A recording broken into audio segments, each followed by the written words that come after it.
नमस्कार, मैं doctor Rekha Sharma psychology की क्लास में आप सभी का हार्दिक स्वागत और अभिनंदन करती हूँ। छात्रों, आज हम 19वीं कक्षा में जो विषय पढ़ने वाले हैं वह विषय है शिक्षार्थी का विकास यानी कि डेवलपमेंट ऑफ लर्नर। यह विषय आपका फर्स्ट ग्रेड और सेकंड ग्रेड में तो है ही, इसके अतिरिक्त रीट की दृष्टि से भी यह विषय अत्यंत महत्वपूर्ण है। तो आइए इस टॉपिक के अंतर्गत हम अभिवृद्धि और विकास के बारे में विस्तार से जानते हैं। अभिवृद्धि यानी कि ग्रोथ और विकास यानी कि डेवलपमेंट। छात्रों, यह मूल रूप से होते क्या हैं, इस अवधारणा को हम जान लेते हैं। अभिवृद्धि से तात्पर्य शरीर एवं उसके अवयवों की वृद्धि से है। आप इसको यूँ समझिए कि जो बालक जब शिशु होता है, जैसे ही जन्म लेता है तो उसके शरीर को हम यदि देखें तो वह बहुत छोटा होता है।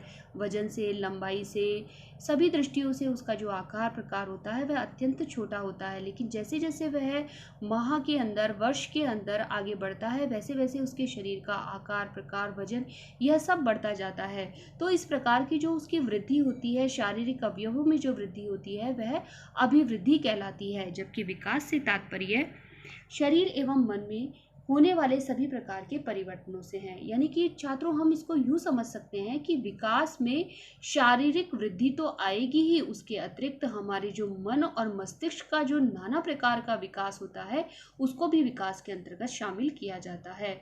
तो यानी कि अभिवृद्धि विकास का एक अंग मात्र है। अभिवृद्धि बाहर से जो दिखाई हमको देता है, शरीर की जो वृद्धि हमको दिखाई देती है वह अभिवृद्धि कहलाती है। जबकि जो विकास है वह हमको दिखाई नहीं देता है और यह निरंतर चलने वाली एक प्रक्रिया है। आगे हम बढ़ते हैं। अभिवृद्धि की कुछ मुख्य परिभाषाओं को हम जान लेते हैं। महान पाश्चात्य विचारक हुए हैं फ्रैंक। उनके अनुसार शरीर एवं व्यवहार के किसी पहलू में होने वाले परिवर्तन अभिवृद्धि कहलाता है। यानी शरीर और व्यवहार में जो परिवर्तन हो रहा है, व्यवहार से तात्पर्य यहाँ क्या है कि पहले शिशु था, अब वह किशोर हो गया और अब वह युवा हो गया, ये सब चीज़ें। तो जो इस प्रकार का जो व्यवहार, इस प्रकार का जो शरीर में परिवर्तन है वह क्या कहलाएगा? अभिवृद्धि कहलाएगा। सोरेनसन के अनुसार समान रूप से अभिवृद्धि का अभिप्राय शरीर एवं उनके अंगों के भाग में वृद्धि को कहा जाता है। तो यानी सोरेनसन ने भी यही कहा है कि शरीर एवं उसके अंगों में जो वृद्धि होती है उसे ही हम क्या कहते हैं? अभिवृद्धि कहते हैं। तो फ्रैंक को हमने जाना। फ्रैंक क्या कह रहे हैं कि शरीर एवं व्यवहार में ये किसी भी पहलू में जो परिवर्तन हो रहा है वह अभिवृद्धि है। और सोरेनसन कहते हैं कि शरीर एवं उनके अंगों के भाग में जो वृद्धि हो रही है उसे हम अभिवृद्धि कहेंगे। तो इस तरह से हमने अभिवृद्धि की परिभाषाओं को देखा। अब हम विकास की कुछ परिभाषाओं को समझ लेते हैं कि हरलॉक जो है वह कहते हैं कि विकास का अर्थ अभिवृद्धि तक ही सीमित नहीं है, बल्कि इस व्यवस्था तथा समानुगत परिवर्तन से है जो परिपक्वता की ओर ले जाती है। यानी कि हम विकास में केवल अभिवृद्धि को ही नहीं लेंगे, बल्कि जो मानव परिपक्व हो रहा है, समझदार हो रहा है, उस तत्व को भी हम इसके अंदर समाहित करते हैं। दूसरी जो परिभाषा है ट्रेवर, वो क्या कहते हैं कि विकास प्राणी में प्रगतिशील है जो किसी निश्चित लक्ष्य की ओर गर्भाधान से परिपक्वता की ओर निर्देशित करते हैं। यानी कि जो विकास है उनको इन्होंने एक प्रगतिशील क्रिया माना है जो कि गर्भाधान से लेकर परिपक्वता तक की अवस्था तक चलती है। तो ट्रेवर के अनुसार परिभाषा स्पष्ट हो गई। जो रॉस है वह कहते हैं कि बाल्यावस्था में विकास को छद्म परिपक्वता का समय कहा है। कि जो बाल्यावस्था है, जो उसमें विकास होती है, वो कैसा होता है? छद्म परिपक्वता। एक विशेष कोटेशन है, इसको याद रखिएगा कि जो छद्म परिपक्वता है बाल्यावस्था को कहा गया है। और किसने कहा है? रॉस ने कहा है। रॉस ने विकास के संदर्भ में एक और महत्वपूर्ण बात कही है कि मानसिक विकास की गति शैशव काल में सबसे अधिक होती है। यदि आपसे पूछा जाए कि जो मानसिक विकास होता है वह कौन सी अवस्था में सर्वाधिक होता है, तो आपका उत्तर होना चाहिए शैशव अवस्था या शैशव काल। तो इस प्रकार से हमने विकास की महत्वपूर्ण परिभाषाओं को जाना। तो छात्रों, इस प्रकार से अब हम अभिवृद्धि और विकास के सामान्य अर्थ को हम जान चुके हैं। मैं कहूँ कि अभिवृद्धि यानी क्या कि शारीरिक अंगों की लंबाई, चौड़ाई, भार इत्यादि का जो बढ़ना है वह तो अभिवृद्धि कहलाता है। और विकास क्या कि परिवर्तनों की वह श्रृंखला, वह अवस्था जिसमें बच्चा भ्रूण अवस्था से लेकर प्रौढ़ावस्था तक गुजरता है, विकास कहलाता है। और हम इसको यूं समझ सकते हैं कि जो अभिवृद्धि होती है उसमें शारीरिक अंगों का बढ़ना, लंबाई, हृदय, मस्तिष्क का बढ़ना इत्यादि आते हैं, जबकि जो विकास होता है उसमें शिक्षा, नैतिकता, आध्यात्मिकता, चारित्रिक विकास इत्यादि सारे तत्व समाहित होते हैं। तो इस तरह से हमने अभिवृद्धि और विकास के सामान्य अर्थ को जाना। आगे हम बढ़ते हैं और हम देखते हैं कि जो अभिवृद्धि एवं विकास है उसमें मूल रूप से अंतर क्या होता है। देखिए, पहला अंतर हम देखते हैं कि जो अभिवृद्धि यानी वृद्धि आजीवन चलने वाली प्रक्रिया नहीं है। यह एक निश्चित आयु पर जाकर रुक जाती है या बिल्कुल ही मंद हो जाती है। देखिए, मानव जो शरीर है उसकी एक आयु, अभिवृद्धि की आयु निश्चित है। जैसे कि जो लड़कियां होती हैं उसमें 16 वर्ष तक आयु, मतलब उनका जो शरीर है 16 वर्ष की आयु में शरीर के प्रत्येक अंग का विकास हो चुका होता है। इसी तरह से जो लड़के होते हैं उनमें प्रायः 18 वर्ष की आयु तक शरीर का विकास हो जाता है। तो इस प्रकार से जो शारीरिक वृद्धि होती है उसका वह निश्चित होती है और एक निश्चित आयु के बाद में वह रुक जाती है, जबकि विकास जीवन पर्यंत चलने वाली एक सतत प्रक्रिया है। यह बालक के परिपक्व हो जाने के बाद भी आजीवन चलता रहता है। यानी कि हम यूँ माने कि 20 वर्ष की अवस्था तक बालक परिपक्व हो जाता है तो उसके बाद में भी यह विकास निरंतर मृत्यु पर्यंत चलता रहता है। तो इस तरह से अभिवृद्धि और विकास के एक प्रथम अंतर को हमने जाना कि यह एक निश्चित सीमा तक होती है अभिवृद्धि, जबकि जो विकास होता है वह निरंतर चलता रहता है। दूसरा अंतर हम देखते हैं कि वृद्धि का स्वरूप बाह्य होता है, अर्थात इसमें बाह्य परिवर्तन दिखता है, मैंने जैसा आपको पहले बताया। और विकास का स्वरूप आंतरिक होता है, इसमें योग्यता को केवल अवलोकित किया जा सकता है। मतलब आपके शरीर के अंग, वजन इत्यादि में जो वृद्धि होती है उसको आप बाहरी रूप से देख सकते हैं, लेकिन आप अंदर से कितने आपने गुण ग्रहण किए, कितने इंटेलिजेंट आप हैं, इसको मापा नहीं जा सकता है। इसको केवल देखा जा सकता है, आपके व्यवहार को देखकर ही बताया जा सकता है कि हाँ, आप में कुछ विकास हुआ है। इसी तरह से तीसरे अंतर को हम देखते हैं कि वृद्धि का आशय शारीरिक एवं व्यवहारिक परिवर्तन से है। वृद्धि का आशय शारीरिक एवं व्यवहारिक परिवर्तन से है। मैंने आपको पहले भी बताया था कि व्यवहारिक परिवर्तन का मतलब क्या है। जैसे कि शिशु के व्यवहार में परिवर्तन होता है, बालक के व्यवहार में होता है, किशोर के में होता है। इस प्रकार का जो परिवर्तन है वह क्या कहलाता है, अभिवृद्धि कहलाता है। जबकि विकास का आशय मानव के विभिन्न शारीरिक, मानसिक तथा व्यवहारिक संगठनों से है। जबकि जो विकास है वह वृहद स्तर में होता है, उसमें समस्त शारीरिक, मानसिक, व्यवहारिक जितने भी संगठन है वह सब समाहित होते हैं। आगे हम बढ़ते हैं कि वृद्धि को सीधे तौर पर मापा जा सकता है, जैसे ऊंचाई, चौड़ाई, भार, शरीर का बढ़ना, मोटा होना, पतला होना इत्यादि इत्यादि। जबकि विकास को सीधे तौर पर नहीं मापा जा सकता है, बल्कि इसे मापने के लिए मनोवैज्ञानिक तरीकों का प्रयोग होता है। जैसे बुद्धि को सीधे नहीं मापा जा सकता, इसे मापने हेतु बुद्धि परीक्षण तथा IQ टेस्ट किए जाते हैं। मतलब एक तो विकास को मापना बड़ा मुश्किल होता है और फिर भी यदि मापने की कोशिश करें हम इसे, तो यहाँ मनोवैज्ञानिक जो यंत्र है, मनोवैज्ञानिक जो टेक्निक है उसका सहारा हमें लेना पड़ता है, तब हम विकास को माप सकते हैं।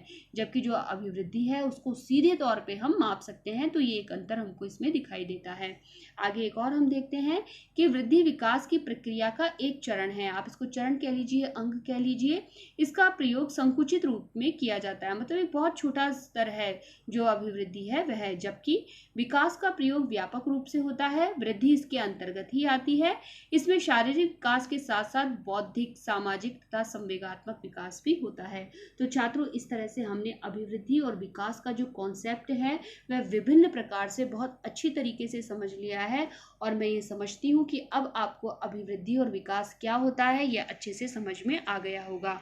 तो आगे हम बढ़ते हैं और हम देखते हैं कि जो अभिवृद्धि एवं विकास है उसके कौन कौन से सिद्धांत हैं, कौन से ऐसे सिद्धांत हैं जिनके आधार पर अभिवृद्धि और विकास आगे गति प्राप्त करते हैं। तो पहला सिद्धांत हम देखते हैं निरंतरता का सिद्धांत। निरंतरता के सिद्धांत से क्या अभिप्राय है कि जो विकास है वह एक न रुकने वाली प्रक्रिया है। जैसे माँ के गर्भ से यह प्रारंभ हो जाती है तथा मृत्यु पर्यंत निरंतर चलती रहती है।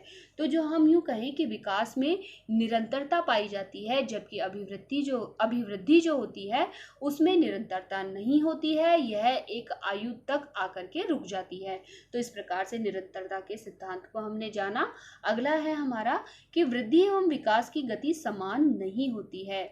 कभी भी वृद्धि और विकास की गति समान नहीं होगी, क्योंकि वृद्धि शैशवावस्था में जो अभिवृद्धि है उसकी शैशवावस्था में गति तीव्र, फिर पुनः मंद हो जाती है, बाल्यावस्था में मंद हो जाती है और फिर पुनः किशोरावस्था में तेज हो जाती है। मतलब जो अभिवृद्धि होती है उसकी भी जो गति होती है वह कभी तीव्र, कभी मंद और फिर पुनः तीव्र हो जाती है।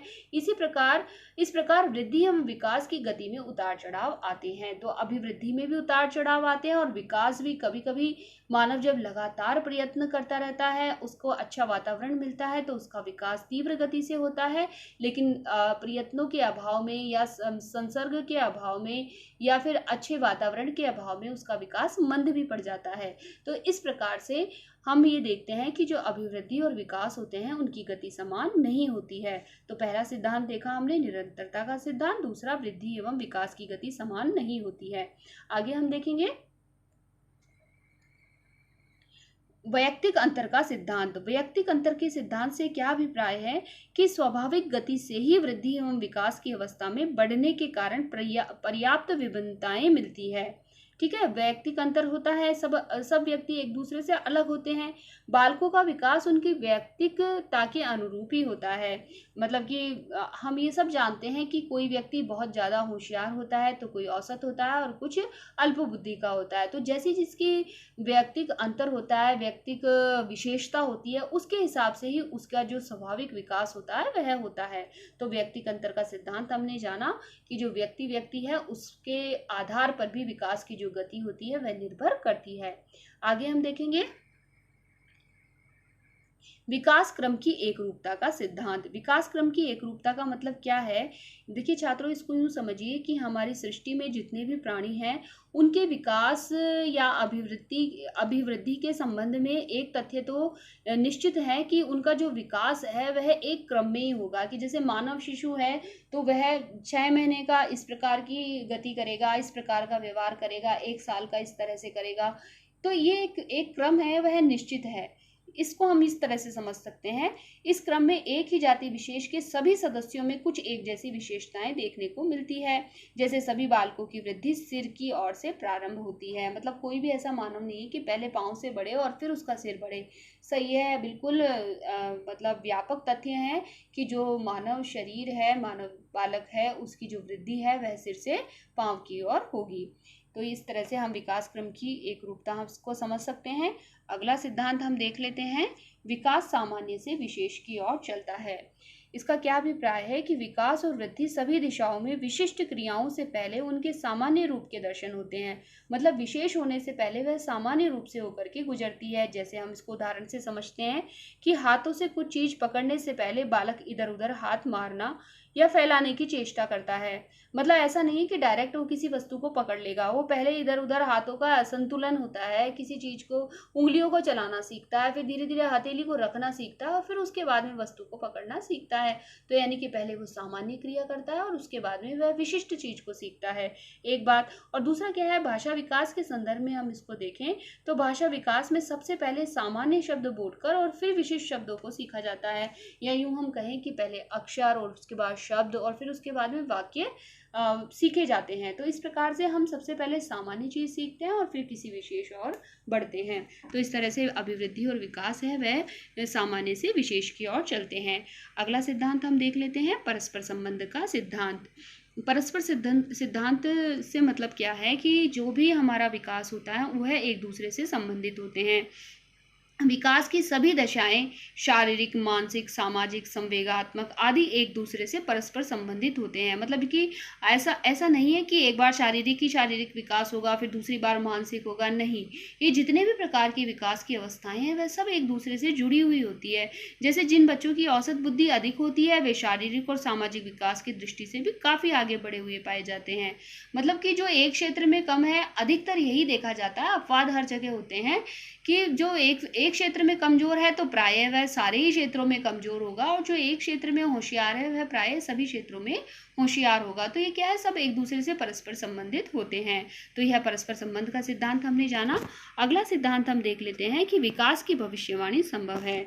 हम विकास की भविष्यवाणी कर सकते हैं। कहते हैं ना, होनहार वीरवान के होत चिकने पात। इससे मतलब क्या है, दूसरा हम कहते हैं कि पूत के पग पालने में ही दिखाते हैं।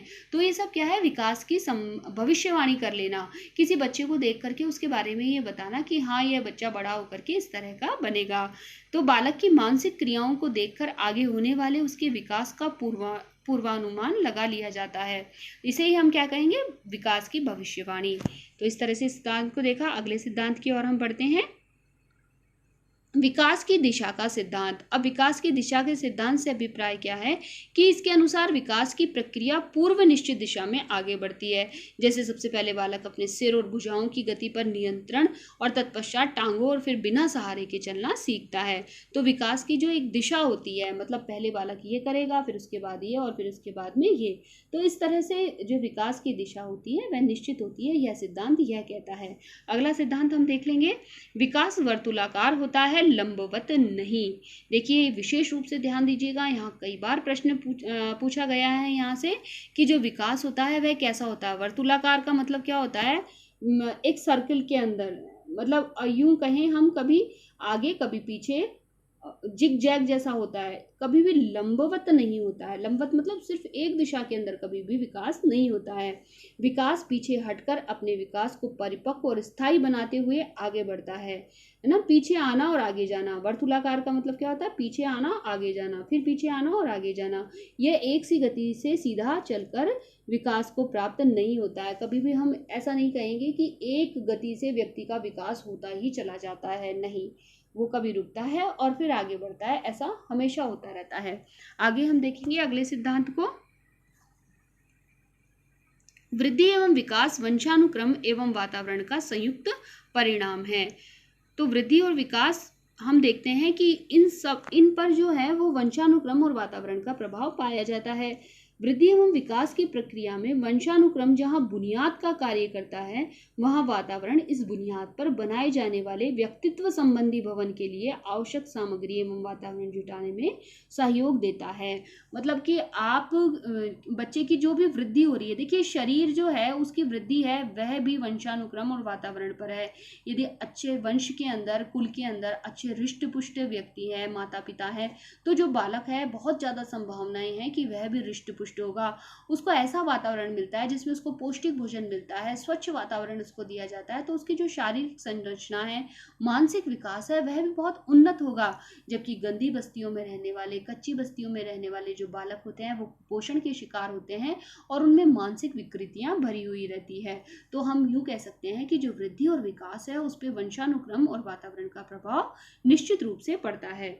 छात्रों, इस तरह से हमने जो विकास के सिद्धांत, अभिवृद्धि और विकास के जो सिद्धांत हैं उनको बहुत अच्छे से समझा। आगे हम देखेंगे वृद्धि एवं विकास की अवस्थाएं, मतलब कि किस एज पर कौन सी आयु को हम कौन सी अवस्था कहेंगे, ये चीज हम इसके अंदर विशेष रूप से पढ़ेंगे।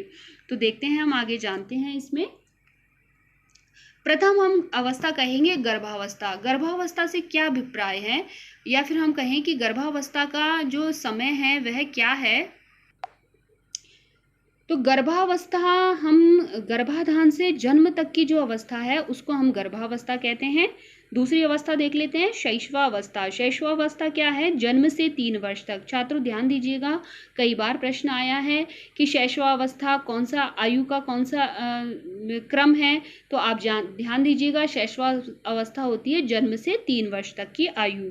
आगे हम देखेंगे बाल्यावस्था। बाल्यावस्था होती है 4 से 12 वर्ष तक की आयु, यानी कि 4 साल से और 12 वर्ष तक का जो बालक है वह बालक कहलाएगा। और इसको भी हम 2 भागों में विभाजित करते हैं, पूर्व बाल्यावस्था। पूर्व बाल्यावस्था का समय है 4 से 6 वर्ष, और फिर उत्तर जो बाल्यावस्था है वह है 7 से 12 वर्ष। तो इसको याद रखिएगा, प्रश्न कहीं से भी आ सकता है। पूर्व बाल्यावस्था भी आपसे पूछ सकते हैं 4 से 6, और उत्तर बाल्यावस्था यानी 7 से 12 वर्ष तक। आगे हम चलेंगे। किशोरावस्था। किशोरावस्था किसको कहेंगे? 13 वर्ष से 19 वर्ष तक की आयु को, यानी कि 19 वर्ष तक का जो व्यक्ति है वह किशोर कहलाएगा। और अंतिम अवस्था हम देख लेते हैं, प्रौढ़ावस्था। 20 वर्ष के बाद का जो समय है वह प्रौढ़ावस्था कहलाता है। तो इस प्रकार से हमने आयु के आधार पर विभिन्न अवस्थाओं का वर्गीकरण जाना। इसका आप स्क्रीनशॉट ले सकते हैं, इसको याद करना है आपको। निश्चित रूप से यहाँ से एक प्रश्न जरूर बनेगा, आप कंफ्यूज नहीं हुइए। आप जानिए कि शिशु किसको कहेंगे, बालक किसको कहेंगे और किशोर किसे कहेंगे। तो आगे हम बढ़ते हैं। विकास के प्रकार हम देख लेते हैं, टाइप्स ऑफ डेवलपमेंट। सबसे पहला जो प्रकार है वह है शारीरिक विकास। शारीरिक विकास। दूसरा है चारित्रिक विकास और नैतिक विकास, इसको हम कह सकते हैं। अगला है ज्ञानात्मक विकास, फिर सामाजिक विकास, संवेगात्मक विकास और भाषात्मक विकास।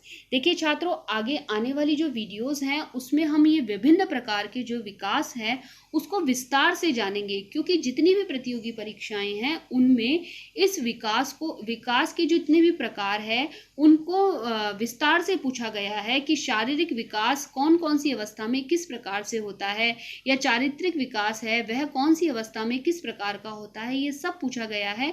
इसलिए इसके लिए पृथक से वीडियो बनाई जाएगी जिसमें आपको विस्तार से समझाया जाएगा। आज हमने सिर्फ इसकी एक बेसिक नॉलेज प्राप्त की है कि जो विकास है उसके इतने प्रकार हैं, इसको आप जानिए। आगे हम बढ़ते हैं और कुछ अभ्यास प्रश्नों पर अपनी पकड़ बनाते हैं। जो सामान्य रूप से जो बेसिक कॉन्सेप्ट है वहां से प्रश्न पूछे जाएंगे, उनको हम देख लेते हैं। पहला प्रश्न है, मानव में परिवर्तन की श्रृंखला कहलाती है। बताइए, मानव में जो परिवर्तन होते हैं वह क्या कहलाती है? वृद्धि, विकास, परिपक्वता या सभी? तो राइट आंसर क्या आएगा? विकास। देखिए छात्रों, कारण क्या है इस आंसर के पीछे कि विकास में वृद्धि और परिपक्वता सभी समाहित है, इसलिए हम क्या कहेंगे, इसको विकास कहेंगे, क्योंकि विकास इसका सर्वोत्तम उत्तर है। अगला प्रश्न है हमारा, व्यक्ति के जीवन में एक निश्चित समय में परिवर्तन को क्या कहते हैं? देखिए, निश्चित जहाँ पे लगा दिया है तो निश्चित समय में जो परिवर्तन होता है उसको क्या कहते हैं? वृद्धि कहते हैं। मैंने अभी आपको समझाया था कि जो अभिवृद्धि होती है वह एक विशेष आयु तक आकर के रुक जाती है। आगे हम देखते हैं कि जीवन पर्यंत चलने वाली क्रमिक और प्रगतिशील श्रृंखला को क्या कहते हैं? स्पष्ट हो गया होगा उत्तर आपको, विकास कहते हैं। जो जीवन से लेकर मृत्यु पर्यंत चलती है उसको हम क्या कहते हैं? विकास कहते हैं। चलिए अगले प्रश्न की ओर बढ़ते हैं हम। विकास व्यक्ति के जीवन के किस पक्ष को दर्शाता है? बताइए, शारीरिक को, कार्यात्मक को, संरचनात्मक को या अ और ब को? छात्रों, इसमें जो संरचनात्मक है उसी से मतलब क्या है? मानसिक विकास से है। तो शारीरिक और मानसिक दोनों प्रकार के पक्षों को विकास व्यक्त करता है। तो अ और ब इसका राइट आंसर होगा। विकास का सिद्धांत नहीं है। बताइए कौन सा नहीं है? विकास एक सतत प्रक्रिया है, बिल्कुल है ये। विकास व्यक्तिगत प्रक्रिया है, यह भी है। विकास का क्रम आपादेय होता है, यानी कि निरंतर चलता है, ये भी है। विकास सामाजिक प्रक्रिया है। केवल एक यह जो सिद्धांत है वह विकास के सिद्धांतों में नहीं था। तो राइट आंसर यहाँ पर द आएगा। वंशानुक्रम के निर्धारक है। बताइए, वंशानुक्रम किससे निर्धारित होते हैं? बड़ा बेसिक सा प्रश्न है। राइट आंसर आएगा जीन। तो जीन्स होते हैं वह वंशानुक्रम को निर्धारित करते हैं। अगला प्रश्न हम देखते हैं कि विकास के संबंध में असत्य कथन है। क्या क्या सत्य है वह देख लीजिए। क्या विकास जीवन पर्यंत चलने वाली प्रक्रिया है? बिल्कुल है। विकास सार्थक वृद्धि के अभाव में भी संभव है? बिल्कुल है। विकास व्यक्ति के कार्यात्मक पक्ष को दर्शाता है? हाँ। विकास व्यक्ति के संरचनात्मक पक्ष को दर्शाता है, केवल संरचनात्मक पक्ष को नहीं दर्शाता है। यहाँ आपको थोड़ा दिमाग लगाना पड़ेगा, क्योंकि सर्वोत्तम हमको उत्तर का चयन करना पड़ता है, इसलिए यह कथन असत्य है। आगे हम देखेंगे, निम्न में से किसे विकास के सिद्धांतों में शामिल नहीं किया जा सकता है? विकास एक सतत प्रक्रिया है, विकास व्यक्तिगत प्रक्रिया है, विकास विकेंद्रीकृत रूप में होता है और विकास अंतरक्रिया का परिणाम है। तो राइट आंसर क्या आएगा इसमें? विकेंद्रीकृत। विकेंद्रीकृत मतलब क्या होता है? अलग अलग। तो आगे हम देखेंगे, मानव विकास को प्रभावित करने वाला तत्व है। क्या है? वातावरण, वंशानुक्रम, प्रकृति व संवरण या उपरोक्त सभी? तो उपरोक्त सभी इसमें राइट आंसर आएगा, वातावरण और वंशानुक्रम। और प्रकृति एवं संवरण, ये सब मानव विकास को प्रभावित करने वाले तत्व है। छात्रों देखिए आंसर यहाँ आपके सामने रखा हुआ है। कारण क्या है कि आपकी पकड़ होनी चाहिए। मैंने यहाँ प्रश्नों को समझाने का प्रयास आपको किया है ताकि जो आने वाले जो प्रश्न होंगे वह आपको अच्छे से समझ में आ जाए। आगे हम देखते हैं, यह प्रश्न भी विभिन्न प्रतियोगी परीक्षाओं में आए हुए हैं, बहुत ही इंपॉर्टेंट है, देख लीजिए आप इन्हें। किस मनोवैज्ञानिक के अनुसार विकास एक सतत और धीमी प्रक्रिया है? बताइए, सतत और धीमी प्रक्रिया किसने कहा है? स्किनर ने कहा है। इसको विशेष रूप से याद रखिएगा आप कि जो स्किनर है वो कहते हैं कि जो विकास है वह निरंतर चलती है, लेकिन कैसी प्रक्रिया है? धीमी प्रक्रिया है। बाल्यावस्था होती है 5 वर्ष तक, 12 वर्ष तक, 21 वर्ष तक या कोई भी नहीं। राइट आंसर आएगा 12 वर्ष तक। व्यक्तित्व विकास की अवस्था है अधिगम एवं वृद्धि, व्यक्तिवृत्त अध्ययन, उपचारात्मक अध्ययन, इनमें से कोई नहीं। तो क्या होगा? अधिगम एवं वृद्धि। ये क्या है? व्यक्तित्व विकास की अवस्थाएं हैं। आगे हम देखेंगे, विकास में वृद्धि से तात्पर्य है ज्ञान में वृद्धि, संवेग में वृद्धि, वजन में वृद्धि, आकार, सोच, समझ या कौशलों में वृद्धि। तो क्या आएगा इसका राइट आंसर? आकार, सोच, समझ, कौशलों में जो वृद्धि होती है वही विकास कहलाता है, जैसा कि हम पहले भी पढ़ चुके हैं। आगे हम देखेंगे, परिपक्वता का संबंध है विकास से, बुद्धि से, सृजनात्मकता से या रुचि से। राइट आंसर होगा इसका विकास से। परिपक्वता का मतलब क्या होता है? विकास। तनाव और क्रोध की अवस्था है, बताइए कौन सी है? आगे हम वैसे विशेष रूप से पढ़ेंगे इनको, लेकिन फिर भी यहाँ जान लेते हैं। तनाव और क्रोध की अवस्था कहलाती है किशोरावस्था। किशोर जो होता है ना बहुत परेशान रहता है, इसलिए किशोरावस्था को तनाव और क्रोध की अवस्था कहा गया है। बालक का विकास परिणाम है, किसका परिणाम है? वंशानुक्रम का, वातावरण का, वंशानुक्रम एवं वातावरण की अंतःक्रिया का, आर्थिक कारकों का, किसका? राइट आंसर आएगा वंशानुक्रम एवं वातावरण की अंतःक्रिया का। चलिए अगला प्रश्न देखते हैं। एक बच्चे की मानसिक आयु 12 वर्ष है एवं वास्तविक आयु 10 वर्ष है। प्रसंग वर्ष ये पूछ लिया गया है। आगे बुद्धि लब्धि के चैप्टर में मैं आपको यह विस्तार से समझाऊंगी, तो उसकी बुद्धि लब्धि क्या होगी वैसे आप जान लीजिए। मानसिक आयु बटे वास्तविक आयु इंटू 100 जब आप करेंगे तो आपका राइट आंसर आएगा 120। चलिए अगला प्रश्न देखते हैं। शारीरिक विकास का क्षेत्र है, क्या है? स्नायु मंडल, स्मृति, अभिप्रेरणा या समायोजन। ये देखिए जो तीनों स्मृति, अभिप्रेरणा और समायोजन है वह केवल विकास से जुड़े हुए हैं, जबकि शारीरिक विकास से जुड़ने वाला तथ्य क्या है? स्नायु मंडल। तो राइट आंसर आएगा इसमें स्नायु मंडल। तो छात्रों इस तरह से आज की वीडियो में हमने विशेष रूप से अभिवृद्धि और विकास के ऊपर अपना ध्यान केंद्रित किया। आगे आने वाली वीडियो में जो विकास के विभिन्न प्रकार हैं उस पर हम अपनी पकड़ बनाएंगे, तो आगे आने वाली वीडियो भी आप जरूर देखिएगा। Thanks for watching. अगली वीडियो में पुनः मिलेंगे और प्लीज़ हमारी वीडियोस यदि आपको पसंद आ रही है तो लाइक कीजिए, शेयर कीजिए और अपने फ्रेंड्स को कहिए कि इस चैनल को सब्सक्राइब करें। धन्यवाद।